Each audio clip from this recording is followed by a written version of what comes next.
Hi guys, good evening.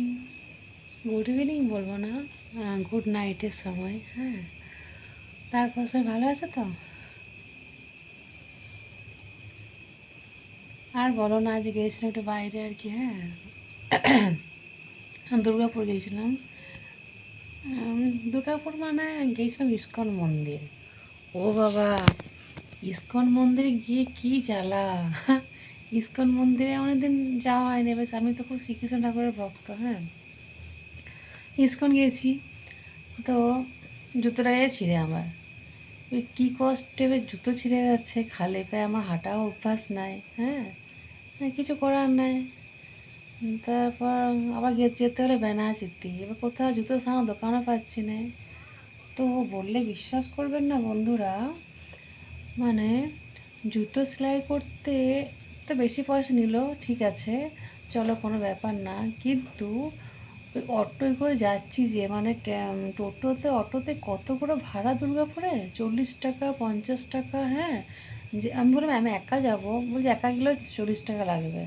40 টাকাটা কম? হ্যাঁ, 40 টাকাটা অনেক। তো যাওয়া তো না, মতো আসতেও হবে। কী করবো, কিছু তো করার নাই, যেতেও হবে। 40 টাকা দিয়ে গেছি, আবার জুতো সেলাই করতেও ভালোই টাকা নিয়েছে। ওদের থেকে যে আসবো সে হতেও আবার কী বলছে, কেউ বলছে 50 টাকা, কেউ বলছে 60 টাকা। আমি বুঝতে পারি না। যখন থাকতাম দুর্গাপুরে, হ্যাঁ, যখন ডিএসসি পড়াশোনা করতাম, পড়াশোনা বলছি আবার, যখন চাকরি করতাম তখনও তাই। আমি বুঝতে পারি যে এত এত কেন আর কি, এত কেন দুর্গাপুরে এত কেন দাম বেশি। আর দুর্গাপুরে কি টোটো সংখ্যা কম না? দুর্গাপুরে মানুষের কি টোটোতে বেশি সব চাপে না? কি জানি। তো এগুলো একটু দেখুন, যারা গভর্নমেন্টে আছেন বা যারা পরিবহন একটু এইসব দেখাশোনা করেন আর কি। হ্যাঁ, ওইটা তো চলো ঠিক আছে, কোনো ব্যাপার না, 40 টাকা কি আর করা যাবে, কিন্তু যখন এই বর্জরাতে আমি বর্জরা আসার জন্য বাস ধরবো, বাসে নিচ্ছে না আমাকে, বাস খালি তাও নিচ্ছে না। মানে এত বদমাইশ হয় কেন খুঁজে পাই না। এবার আমাকে তো আর বাড়িও তো ফিরতে হবে, কারণ আমার অনেক কাজও ছিল বাড়িতে এসে পড়ে। হ্যাঁ, আমার ভিডিওটা এই জন্যই করা, যে মানুষকে তো সচেতন হতে হবে। হ্যাঁ, হুট করে একটা ভাড়া বলে দিলাম, এবারে সবার পক্ষে 40 টাকা দিয়ে যাওয়া সম্ভব? হ্যাঁ, একা। তারপর আবার আসতে তো হবে।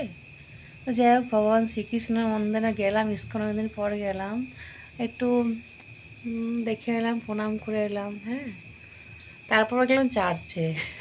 এবার চার্চ আমার খুব পছন্দের জায়গা। হ্যাঁ, আমরা চার্চে যেহেতু আগে আমি যেতাম, আমি তো অনেকদিন পর আসছি, যাই না আবার কখন আসবো। দুর্গাপুর যাচ্ছি তো না, একবারই চার্চটাও একটু প্রণাম করে যাই। এবার একটু গড়ের কাছে প্রে করলাম। এই জীবন ভগবান, কী আর করা যাবে, সবই আমার ভাগ্য।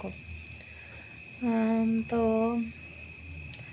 পুজো আসছে, পুজোর কেনাকাটা সব শুরু করে দাও, অনেকের হয়েও গেছে, আমার অবশ্য হয়ে গেছে। অনেকগুলো জামা কাপড় আছে, আমার পরার সময় নেই, কখন যাতে জামা কাপড় পরবো আমি সেটাই বুঝতে পারছি না।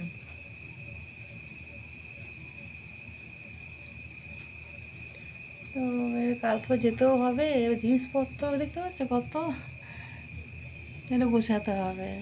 আর শরীরটা আর আমার আর পাচ্ছি না, চলছে না, এত দুর্বল লাগছে, মানে এত উইক হয়ে পড়ছি, খুব দুর্বল শরীর। কিন্তু আর কদিন ছুটি নেবো? কাজ তো করতে পারলে খাবো কি, কাজ না করলে?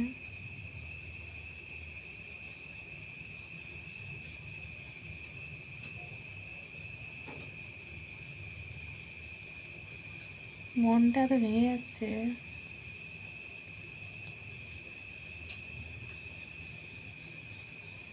তোমার সব খাওয়া দাওয়া হয়ে গেছে?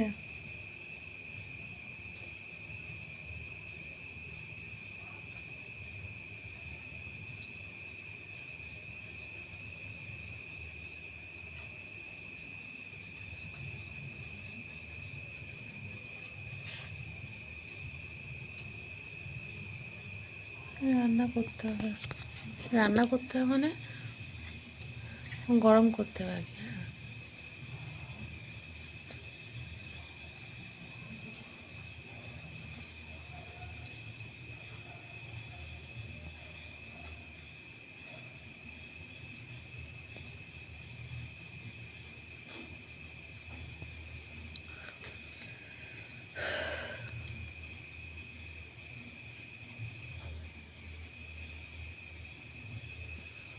মায়ের জন্য মনটাও খারাপ লাগছে।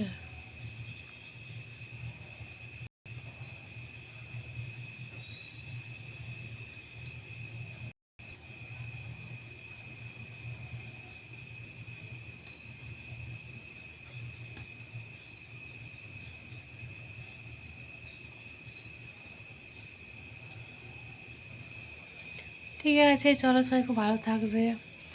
তারপরে আমি একটু গোছাগুছি করতে হবে, আবার অতটা যেতে হবে, খুব মুশকিল। কি করা যাবে আর, শরীরটা আর চলছে না। আচ্ছা, তোমরাই তো বলো বন্ধুরা, আমার চুলটা খুব খারাপ বটে বলো তো? হ্যাঁ, সবাই বলে চুলটা কত খারাপ। হ্যাঁ, তাহলে পার্লারে গেলেই শুধু বলে আর চুলটা এই করাবে, চুলটা ওই করাবে। মানে ওদের পয়সাতে পাবো বলুন তো? হ্যাঁ,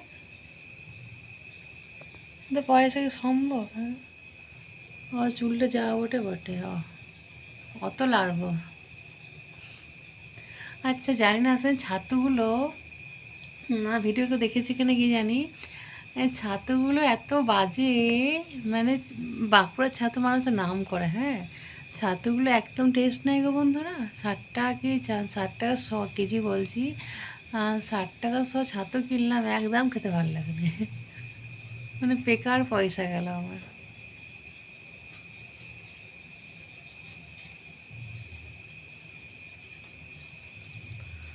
আবার কখন খাবো জানি না, জানি না কোথায় আছো তুমি, কত দূরে আমারই মনের কথা যায় ভেসে সুরে। একটা গান ছিল, অনেক সুন্দর বাংলা ছবির গান।